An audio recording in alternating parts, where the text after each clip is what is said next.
చంద్రబాబు నాయుడు గారిని అసెంబ్లీలో కామసీయమని కాల్మని ఎంత దారుణంగా మాట్లాడిందండి. ఇలాంటి మాటలు మాట్లాడితే ఏం చేస్తారు ఎవరినైనా? ఒక క్యారెక్టర్ లాగా ఒక క్యారెక్టర్ని విమర్శించిందామె. ఒక వ్యక్తిని అసెంబ్లీలో పబ్లిక్గా అనితను పట్టుకుని క్యారెక్టర్ మీద మాట్లాడితే అసలు ఎవరండి తట్టుకోగలుగుతారు? ఆ బాధ ఆ పిల్లలు తలెత్తుకు తిరుగుతారా? ఆ భర్త తలెత్తుకు తిరుగుతారా? ఆ కుటుంబం తలెత్తుకు తిరుగుతుందా?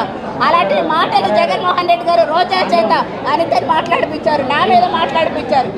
మరి గిట్టహేశ్వరి తల నరుకుతానంత సీఎం గారిని ఏంటండి ఆ మహిళలు మాట్లాడే మాట్లాడలేనివి? వీళ్ళని వైకాపా సోదరిమణులు మహిళా మనులు కదా మాట్లాడితే వాళ్ళు ఈ పాటికి ఏం చేసేవారు? భలే అన్నారని సర్దుకుంటారా వాళ్ళు?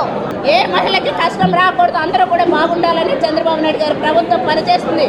మహిళల్ని టార్గెట్ చేసి ఈరోజు సభను స్టాల్ చేయాలి అనే ఉద్దేశంతో కుట్ర పన్నారు. గుమ్మడికాయ దొంగ భుజాలు తడుకోవటం అంటే ఇదే. ఎందుకంటే బాయ్ టైంలోనే మహిళలకు అన్యాయం జరిగిన, మహిళలను దగాయించాలు జరిగిన, మహిళల మీద ఏ అన్యాయం జరిగినా కాంగ్రెస్ టైంలోనే జరిగినాయి. తల్లి పిల్ల కాంగ్రెస్ టైంలోనే జరిగినాయి.